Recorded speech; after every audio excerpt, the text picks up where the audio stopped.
नमस्कार दोस्तों, मैं आलोक शुक्ला आज फिर उपस्थित हूं प्रसंग में एक नए विषय के साथ। लेकिन आगे बढ़ने के पहले मेरी चैनल को सब्सक्राइब जरूर कर लीजिए और बेल आइकॉन भी दबा दीजिए ताकि आपको हर नए वीडियो का नोटिफिकेशन जल्दी से जल्दी मिलता रहे। आज 1 मई को मई दिवस है। श्रमिकों और मजदूरों के आंदोलनों के संघर्षों और बलिदानों को याद करने के लिए हर साल 1 मई को अंतर्राष्ट्रीय मजदूर दिवस मनाया जाता है। इसे मई दिवस के नाम से भी जाना जाता है। मजदूर दिवस की शुरुआत 19वीं सदी के अंत में मानी जाती है, जब दुनिया भर में श्रमिकों ने बेहतर कामकाजी परिस्थितियों, उचित वेतन और कम काम के घंटों की मांग करना शुरू किया था। अंतर्राष्ट्रीय मजदूर दिवस भारत, क्यूबा और चीन सहित 80 से ज्यादा देशों में मनाया जाता है। कामकाजी वर्ग के लोगों के अधिकारों को बढ़ावा देने और उन्हें शोषण से बचाने के लिए दुनिया के विभिन्न हिस्सों के लोग इस दिन मार्च निकालते हैं। 21 अप्रैल 1856 को ऑस्ट्रेलिया के विक्टोरिया में राजमिस्त्रियों ने 8 घंटे के कार्य दिवस के लिए आंदोलन किया और बड़ी हड़ताल की। इस हड़ताल की याद में प्रतिवर्ष कार्यक्रम होने लगे। 1 मई 1886 को शिकागो में श्रमिकों ने 8 घंटे के कार्य दिवस की मांग को लेकर हड़ताल की। 4 मई को पुलिस ने जब हे मार्केट स्क्वायर में आयोजित एक सार्वजनिक सभा को तितर बितर करने के लिए कार्यवाही की, तब एक अज्ञात व्यक्ति ने बम फेंका। पुलिस ने जवाब में हड़तालियों पर फायरिंग की। इस घटना में 7 पुलिस अधिकारियों और कम से कम 4 नागरिकों की मौत हो गई। 60 पुलिस अधिकारी और 115 नागरिक घायल हुए। बाद में सैकड़ों श्रमिक नेताओं और उनसे सहानुभूति रखने वालों को गिरफ्तार कर लिया गया। न्याय के नाटक के रूप में मुकदमा चलाने के बाद 4 लोगों को फांसी पर लटका दिया गया। अगले दिन 5 मई को मिल्वॉकी, विस्कॉन्सिन में राज्य मिलिशिया ने हड़ताल करने वाले लोगों की भीड़ पर गोलीबारी की, जिसमें 7 लोग और मारे गए।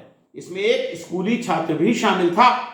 यूट्यूब की चैनल विकिपीडिया TTS पर creative commons attribution licence reuse allowed के अंतर्गत उपलब्ध इस वीडियो में हे मार्केट स्क्वायर की घटना का विस्तृत विवरण है। मैं वीडियो का लिंक डिस्क्रिप्शन बॉक्स में दे रहा हूं, वीडियो आप देखिए। Haymarket riot, or Haymarket Square riot, was the aftermath of a bombing that took place at a labor demonstration on Tuesday, May 4, 1886, at Haymarket Square in Chicago. It began as a peaceful rally in support of workers striking for an 8-hour day and in reaction to the killing of several workers the previous day by the police. An unknown person threw a dynamite bomb at the police as they acted to disperse the public meeting. The bomb blast and ensuing gunfire resulted in the deaths of 7 police officers and at least 4 civilians. Dozens of others were wounded. In the internationally publicized legal proceedings that followed, 8 anarchists were convicted of conspiracy. The evidence was that one of the defendants may have built the bomb, but none of those on trial had thrown it. 7 were sentenced to death and 1 to a term of 15 years in prison. The death sentences of 2 of the defendants were commuted by Illinois Governor Richard J. Oglesby to terms of life in prison, and another committed suicide in jail rather than face the gallows. The other 4 were hanged on November 11, 1887. In 1893, Illinois' new governor, John Peter Altgeld, pardoned the remaining defendants and criticized the trial. The Haymarket Affair is generally considered significant as the origin of International Workers' Day, held on May 1. According to labor studies professor William J. Adelman, no single event has influenced the Europe में 1848 की व्यापक क्रांतियों के बाद कठोर प्रतिक्रिया का दौर शुरू हुआ। इसलिए क्रांतिकारी गतिविधि का अगला चरण लगभग 20 साल बाद 1864 में IWA की स्थापना के साथ शुरू हुआ। IWA के लगभग 80 लाख सदस्य बन गए। IWA अर्थात इंटरनेशनल वर्किंग मेंस एसोसिएशन, इसको अक्सर फर्स्ट इंटरनेशनल भी कहा जाता है। ये एक अंतर्राष्ट्रीय संगठन था जिसका उद्देश्य विभिन्न वामपंथी, समाजवादी, कम्युनिस्ट और यूनियनों को एकजुट करना था। इसकी स्थापना 1864 में लंदन के सेंट मार्टिन हॉल में आयोजित श्रमिकों की एक बैठक में की गई थी। इसकी पहली कांग्रेस 1866 में जिनेवा में आयोजित की गई थी। 1872 में यह राज्यवादी और अराजकवादी गुटों के बीच संघर्ष के कारण 2 भागों में विभाजित हो गया और 1876 में भंग हो गया। 1889 में मार्क्सवादी इंटरनेशनल सोशलिस्ट कांग्रेस की पेरिस में बैठक हुई और पहले इंटरनेशनल वर्किंग मेंस एसोसिएशन के उत्तराधिकारी के रूप में दूसरे इंटरनेशनल की स्थापना की गई। उन्होंने 8 घंटे के कार्य दिवस की श्रमिक वर्ग की मांगों के समर्थन में एक महान अंतर्राष्ट्रीय प्रदर्शन करने का निर्णय लिया। अमेरिकन फेडरेशन ऑफ लेबर ने 1 मई की तारीख को मजदूरों के हितों में की गई आम हड़ताल की याद में चुना, जो 1 मई 1986 को शुरू हुई और 4 दिन के बाद हे मार्केट राइट के बाद समाप्त हुई। कुछ समय के बाद यह एक वार्षिक कार्यक्रम बन गया। वर्ष 1904 में दूसरे इंटरनेशनल के 6ठे सम्मेलन में सभी देशों के सोशल डेमोक्रेटिक संगठनों और ट्रेड यूनियनों ने सर्वहारा वर्ग की मांगों और 8 घंटे के कार्य दिवस का कानून बनाने के लिए 1 मई को एक बड़ा प्रदर्शन करने का आह्वान किया। बहुत से देशों ने 1 मई को अंतर्राष्ट्रीय श्रमिक दिवस के रूप में मनाना शुरू किया है। कुछ देश अन्य तिथियों पर भी मजदूर दिवस मनाते हैं। उदाहरण के लिए संयुक्त राज्य अमेरिका और कनाडा सितंबर के पहले सोमवार को मजदूर दिवस मनाते हैं। इस नक्शे में दिखाया गया है कि कौन से देश किस दिन मजदूर दिवस मनाते हैं। 1855 में कैथोलिक चर्च ने 1 मई को सेंट जोसेफ द वर्कर को समर्पित किया, जो श्रमिकों और शिल्पकारों के संरक्षक संत हैं। YouTube की चैनल लूम हाई पर creative commons attribution licence reuse allowed के अंतर्गत उपलब्ध इस वीडियो में दुनिया में लेबर मूवमेंट्स और अंतरराष्ट्रीय श्रम दिवस का अच्छा वर्णन है। वीडियो का लिंक मैं डिस्क्रिप्शन बॉक्स में दे रहा हूं, वीडियो आप यहां देख सकते हैं। In most countries around the Western world, there exists a political party that centers around the labor-based interests. These countries come in forms like Germany's SPD, socialist parties like the very creatively named Socialist Party of France, and others like in the UK and Australia, which are simply called Labour parties, depending. These parties are considered of the same kind because their structure, ideology and identity was designed for working people and often formed international groups such as the Second International. Of all this big talk between ideologies of capitalism and communism, this 20th century movement is not talked about enough. Many of these parties are responsible for most of the workers' rights we enjoy, especially those in Australia. In Australia, when the first Labor majority government won in 2010, dominating both the lower house and the Senate, they saw the establishment of a maternity allowance, increased welfare, land tax reform and pension extensions, the kind of policies that were directly in the interest of most of Australians at the time. Actions like these are tangible and contribute to the good of the world, yet in my experience at least, the only inference of his existence in the entire history curriculum is a very brief mention of the 8-hour work week. And there's also Labor Day, which until year 7 I thought was about women giving birth. Bharat में पहला मजदूर दिवस 1 मई 1923 को चेन्नई में मनाया गया था। यह मई दिवस समारोह लेबर किसान पार्टी ऑफ हिंदुस्तान द्वारा आयोजित किया था। पार्टी के नेता कॉमरेड सिंगारवेलर ने इस अवसर पर जश्न मनाने के लिए 2 बैठकें आयोजित की थीं। आप इसके बारे में द हिंदू में उस समय प्रकाशित एक खबर को देख सकते हैं। मजदूर दिवस को विभिन्न भारतीय राज्यों में अलग अलग नामों से मनाया जाता है, जिसमें सबसे लोकप्रिय नाम मई दिवस है। मजदूर दिवस को हिंदी में कामगार दिन, कन्नड़ा में कर्मिकारा दिनाचरण, तेलुगु में कर्मिका दिनोत्सवम, मराठी में कामगार दिवस, तमिल में उझाई पलार दिनम, मलयालम में थोझिलाली दिनम और बंगाली में श्रमिक दिवस के नाम से जाना जाता है।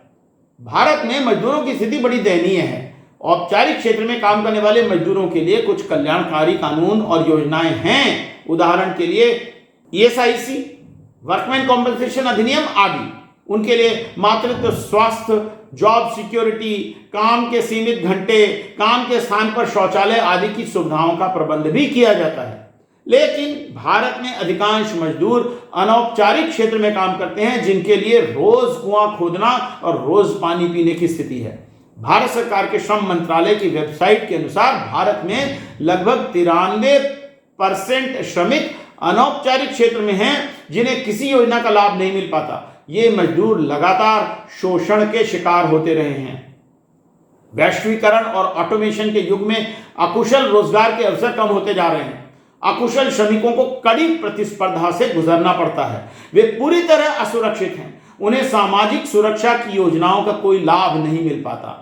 अकुशल और अनौपचारिक क्षेत्र में काम करने वाले श्रमिक संगठित नहीं होते, इस कारण अच्छे वेतन के लिए सामूहिक सौदेबाजी नहीं कर पाते हैं। असंगठित क्षेत्र में श्रमिकों का सबसे बड़ा हिस्सा कृषि श्रमिकों का है। वे कुल अकुशल असंगठित श्रमिकों के लगभग आधे हैं। इन्हें पूरे साल काम नहीं मिलता, केवल खेती के मौसम में ही काम मिलता है। ऐसे में वे रोजगार के लिए अपने गांवों से पलायन करने के लिए मजबूर होते हैं। शहरों की गंदी बस्तियों में रहने वाले इन श्रमिकों के पास न तो रहने के लिए घर है, न स्वास्थ्य की सुविधाएं हैं और न ही उन्हें पर्याप्त भोजन मिल पाता है। न्यूनतम मजदूरी इनके लिए एक सपने जैसी होती है। इनमें से बहुत सारे लोग तो 2 से 3 हजार रुपए मासिक कमा पाते हैं। देश में बंधुआ मजदूरों की दशा पर यूट्यूब की चैनल न्यूज क्लिक इन पर creative commons attribution licence reuse allowed के अंतर्गत उपलब्ध ये वीडियो देखिए। वीडियो का लिंक मैं डिस्क्रिप्शन बॉक्स में दे रहा हूं। मजदूरी नहीं मिला है, हमको बंदी बनाकर रखा है। 8 दिन से रोड पर भूखा प्यासे लेबर मर रही है, मांगने को नहीं मिलता है। सरकार में जाते हैं तो किसी ने कोई सुनाई नहीं की है।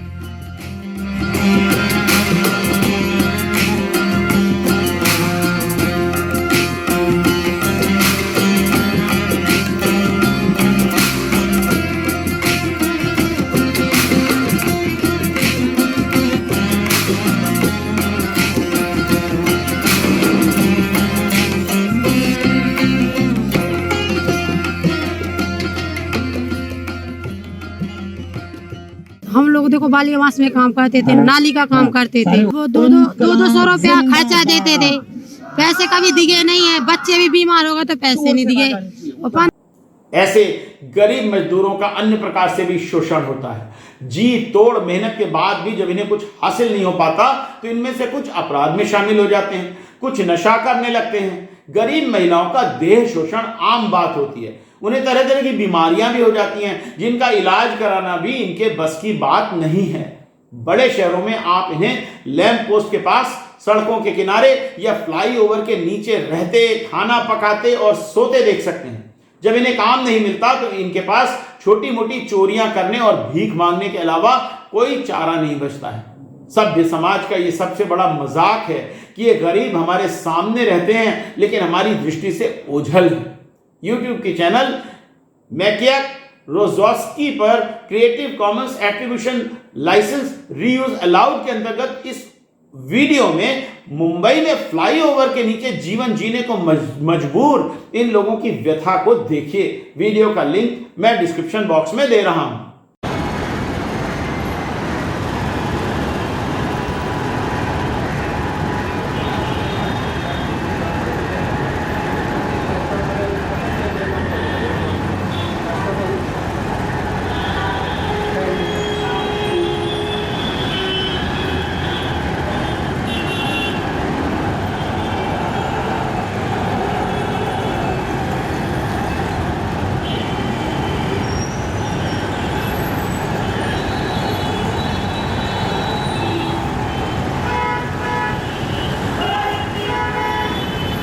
कोविड के समय जब लाखों की संख्या में हमने इन गरीब मजदूरों को सड़कों पर हजारों किलोमीटर पैदल चलकर अपने गांव वापस जाते देखा, तब हमें इनकी समस्याओं का कुछ आभास हुआ। परंतु अब फिर से सभ्य समाज इन्हें भूल चुका है। कहने के तो इन श्रमिकों के लिए योजनाओं की भरमार है। इस चित्र में कुछ योजनाओं को दिखाया भी गया है, परंतु इनमें से किसी भी योजना का वास्तविक लाभ अधिकांश असंगठित श्रमिकों को नहीं मिल पाता है।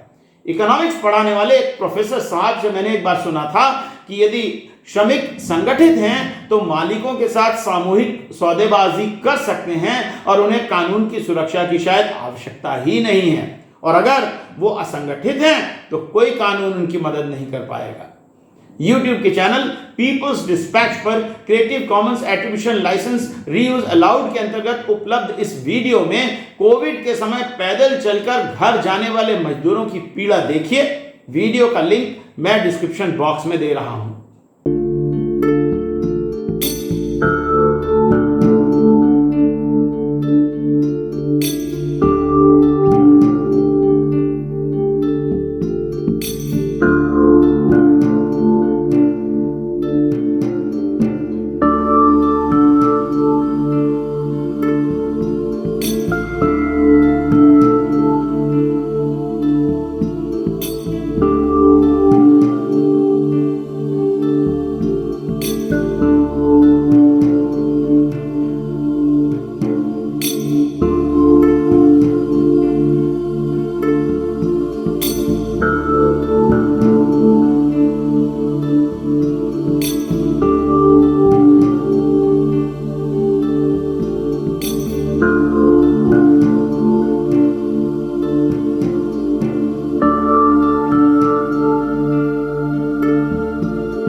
मजदूर दिवस पर हमारे समाज के सबसे दबे कुचले इन असंगठित अकुशल लोगों के बारे में सोचने का दिन है। आज देश की लगभग आधी आबादी गरीबी के इस दुष्चक्र में फंसी है। तब हम किस मुंह से विकास की बात करते हैं? हम अपने देश पर तभी गर्व कर सकेंगे जब देश का हर नागरिक शोषण मुक्त होकर मानवोचित कंडीशंस में जीवन व्यतीत कर सके और किसी को अपना जीवन चलाने के लिए रोजगार की कमी ना हो। तो आज के लिए बस इतना ही। कल फिर मिलेंगे एक नए विषय पर, नए वीडियो के साथ, प्रसंग में। तब तक के लिए नमस्कार।